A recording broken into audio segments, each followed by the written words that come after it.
आज हम पढ़ेंगे एक सुंदर कविता जिसका शीर्षक है राहुल जननी और जिसके कवि हैं मैथिली शरण गुप्त। मैथिली शरण गुप्त का जन्म सन 1886 ईस्वी में झांसी के चिरगांव में हुआ था। उनके पिता सेठ रामचरण जी वैष्णव भक्त एवं अच्छे कवि थे, इसलिए राम भक्ति गुप्त जी को पैतृक देन के रूप में मिली। बचपन से ही वे काव्य रचना करने लगे। वे द्विवेदी युग के प्रतिनिधि कवि माने जाते हैं। वे गांधीवादी और भक्त कवि हैं। उनकी रचनाओं में राष्ट्रीय भावनाओं की अभिव्यक्ति मिलती है। अपनी रचनाओं के जरिए उन्होंने जनता को अहिंसा, सत्याग्रह, राष्ट्र प्रेम तथा मानवतावाद का संदेश दिया, इसलिए उन्हें राष्ट्र कवि सम्मान से सम्मानित किया गया।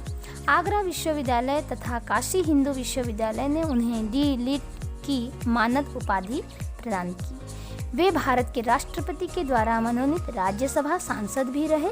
उनका निधन सन 1964 ईस्वी में हुआ। राहुल जननी उनके द्वारा रचित खंडकाव्य यशोधरा के 2 पद से लिए गए हैं और इसका शीर्षक राहुल जननी है।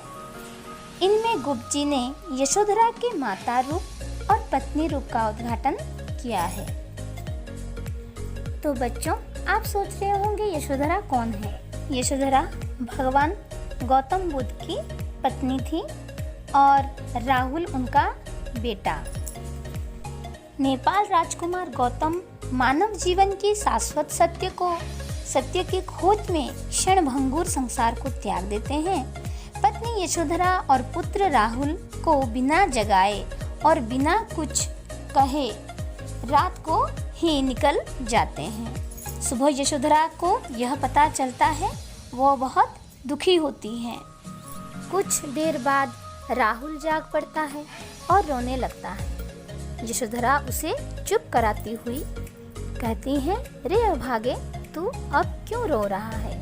तो यह जो कविता है इसी के ऊपर है कि किस प्रकार से जो यशोधरा है वो अपने पुत्र को समझाती हुई, अपने आप को समझाती हुई अपने जीवन के सत्य को स्वीकार कर रही हैं। कविता कुछ इस प्रकार से है। चुप रह हाय अभागे, रोता है अब किसके आगे। तुझे देख पाता वे रोता, मुझे छोड़ जाते क्यों सोता। अब क्या होगा तब कुछ होता, सोकर हम खोकर ही जागे। चुप रह हाय अभागे। बेटा मैं तो हूँ रोने को, तेरे सारे मल धोने को। हंस तो है सब कुछ होने को, भाग्य आएंगे फिर भी भागे। चुप रह हाय अभागे। तुझको खीर पिलाकर लूंगी, नैन नीर ही उनको दूंगी। पर क्या पक्षपाती नहीं होंगी, मैंने अपने सब रस त्यागे। चुप रह हाय अभागे। इस पद के कुछ शब्दार्थ देख लेते हैं। मल मतलब दुख, भागे मतलब आना, पक्षपातिनी मतलब समान न्याय, रस मतलब सुख। यह पद में उस समय का वर्णन किया गया है जब गौतम बुद्ध रात के सन्नाहट में चुपचाप घर से अपनी पत्नी यशोधरा और बेटे राहुल को सोता छोड़ के घर से चले जाते हैं। और जब यशोधरा की आँख खुलती है, राहुल का आँख खुलता है, तब सब कुछ खत्म ही हो गया होता है। यशोधरा अपने पुत्र राहुल को चुप कराते हुए कहती है, ते अभागे, तू अब क्यों रो रहा है?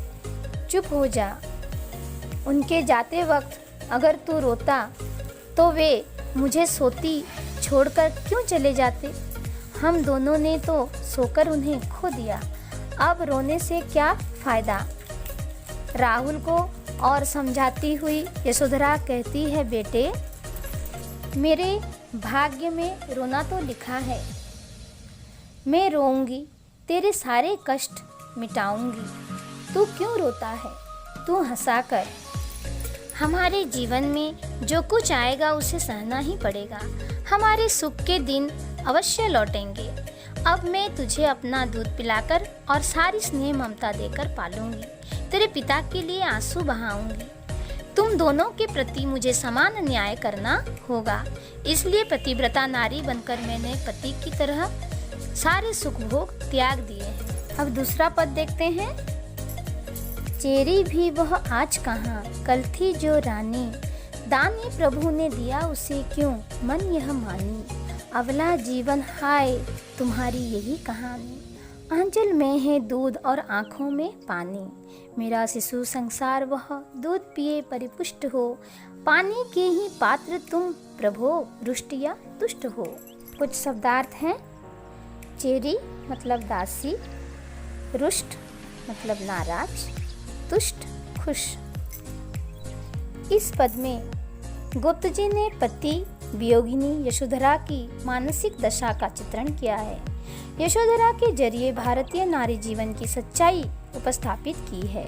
यशोधरा अपने अतीत और वर्तमान की तुलना करती है और कहती है कि जो कल इस राजमहल की रानी बनी हुई थी वह आज दासी भी कहाँ है। अर्थात यशोधरा अपने आप को दासी से भी पराधीन मानती हैं। नारी जीवन की यही वास्तविकता है कि आंखों में आंसू भरकर भी दूसरों के लिए कर्तव्य का संपादन करती चलें।